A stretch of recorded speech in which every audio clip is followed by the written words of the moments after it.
Mark 12-ci fəsil. Pis bağbanlar məsəli. İsa məsələlər söyləyib onlarla danışmağa başladı. Bir adam üzüm bağı saldı, oranın ətrafına çəpər çəkdi. İçində yer qazaraq üzüm sıxan düzəltdi. Nəzarət qülləsi tikdi. Sonra isə bağı bağbanlara icarəyə verərək başqa ölkəyə getdi.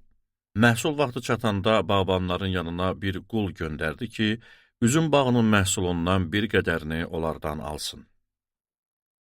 Lakin bağbanlar qulu tutub döydülər və əli boş geri qaytardılar. Bağ sahibi onların yanına yenə başqa bir qul göndərdi. Onun da başını vurub yardılar və biabır elədilər. Başqasını göndərdi, onu isə öldürdülər. O, çox adam göndərdi. Onlardan bəzisini döydülər, bəzisini isə öldürdülər. Yanında ancaq bir nəfər qalmışdı ki, bu da onun sevimli oğluydu. Oğluma hörmət eləyərlər deyərək, axırda onu onların yanına göndərdim. Bağbanlarsa bir-birlərinə dedilər, varis budur, gəlin onu öldürək, onda miras bizə qalacaq. Beləcə onu tutub öldürdülər və bağdan kənara atdılar. Beləliklə bağ sahibi neyniyəcək? Gəlib bağbanları həlak eləyəcək və bağı başqalarına verəcək. Məyər siz bu müqəddəs yazını oxumamısınız? Bənnaların rədd elədiyi daş, güşə daşı olub. Bu, Rəbbin işi idi. Gözümüzdə xariqəli bir işdir. Yahudi rəhbərləri başa düşdülər ki, İsa bu məsəli onlar barədə söylədi. Ona görə də İsanı tutmaq üçün yol axtarırdılar. Lakin cəmaatdan qorxdular. Beləcə onu tərk eləyib getdilər. Vergi vermək barədə sual.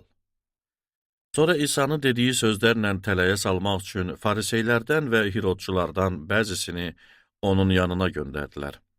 Onlar gəlib İsa'ya dedilər, müəllim, biz bilirik ki, sən etibarlı adamsan və heç kimə tərəfkeşlik eləmirsən.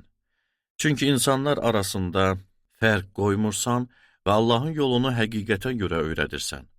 Bizim üçün Qeysərə vergi verməyə icazə var ya yox? Biz vergi verək ya yox? Onların ikiyüzlülüyünü bilən İsa dedi, məni niyə sınağa çəkirsiniz? Mənə bir dinar gətirin baxım. Onlar da gətirdilər. İsa soruşdu, sikkənin üstündəki bu təsvir və yazı kimindir? Ona dedilər, Qeysərin. İsa onlara dedi, elə isə Qeysərə məxsus olanı Qeysərə, Allaha məxsus olanı Allaha verin. Onlar İsa'nın sözlərinə heyrətləndilər. Dirilmə haqqında sual. Dirilmənin olmadığını iddia edən bəzi sadukeylər İsa'nın yanına gəlib soruşdular. Müəllim, Musa bizim üçün belə yazıb. Əgər bir adamın qardaşı ölsə, arvadı dul qalsa, amma övladı olmazsa, o biri qardaş bu dul arvadı alıb, ölən qardaşının nəslini davam elətdirsin. 7 qardaş var idi. Birincisi bir arvad aldı. Amma övladı olmadan öldü. Bu arvadı ikinci qardaş aldı. O da özündən sonra övlad qoymadan öldü.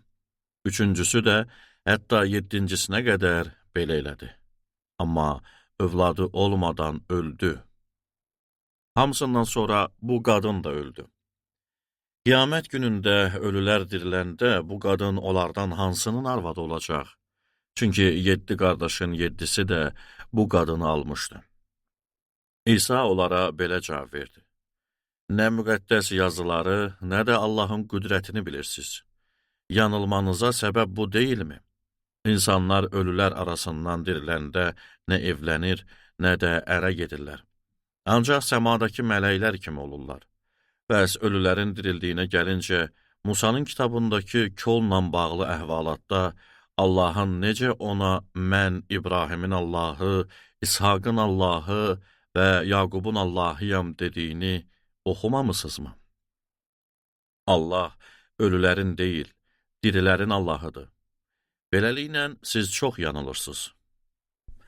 Əmirlərin ən əsası. İlahiyyatçılardan biri gəlib onların mübahisələrindən qulaq asdı və İsa'nın onlara yaxşı cavab verdiyini görüb ondan soruşdu. Əmirlərin ən əsası hansıdır? İsa cavab verdi. Əmirlərin ən əsası budur. Dinlə, ey İsrail! Allahımız Rəbb yeganə Rəbbdir. Allahın Rəbbi bütün qəlbinlə, bütün varlığınla, bütün düşüncənlə və bütün gücünlə sev. İkincisi də budur. Qonşunu özün kimi sev. Bunlardan böyük əmr yoxdur. İlahiyyatçı ona dedi, müəllim, sən nə yaxşı dedin, həqiqəti söylədin, Allah yeganədir, ondan başqası yoxdur. Onu bütün qəlbinlə, bütün ağlınla və bütün gücünlə sevmək, qonşunu da özün kimi sevmək yandırma qurbanlarının və başqa qurbanların hamısından daha vacibdir. Dərrakəli cavab verdiyini görən İsa ona dedi, sən Allahın padşahlığından uzaq deyilsən. Bundan sonra heç kim İsa'dan bir şey soruşmağa cəsarət eləmədi. Məsih kimin oğludur? İsa məbəddə təlim öyrədərək belə sual verdi. Niyə ilahiyyatçılar Məsih Davudun oğludur deyirlər? Davud özü müqəddəs ruh vasitəsilə Rəbb mənim ağama dedi, mən düşmənlərini ayaqlarının altına salana dək sağımda otur deyib. Davud özü ona ağa deyə müraciət edir. O necə Davudun oğlu ola bilər? Böyük izdiham sevinclə ona qulaq asırdı. İsa ilahiyyatçıları məzəmmət eləyir. İsa təlim öyrədərək dedi, İlahiyyatçılardan özünüzü qoruyun.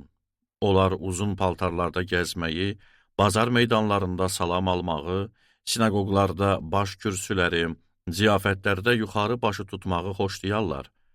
Onlar dul qadınların evlərini yeyib dağıdar və özlərini göstərmək üçün uzun-uzadı dua eləyərlər. Bu adamların cəzası daha ağır olacaq. Dul qadının iyanəsi. İsa məbədin iyanə qutusunun qarşısında oturub, xalqın ora necə pul atmasına baxırdı. Bir çox varlı adam ora böyük məbləğdə pul atırdı. Bir kasıb dul qadın da gəlib bir kadrant məbləğində 2 lepton pul atdı. İsa şagirdlərini yanına çağırıb, onlara dedi, sizə doğrusunu deyirəm. Bu kasıb dul qadın iyanə qutusuna hamıdan çox pul atdı. Çünki onların hamısı varlarının artıqlığından verdi. Bu qadınsa kasıblığına baxmayaraq, dolanmaq üçün əlində nə varsa hamısını verdi.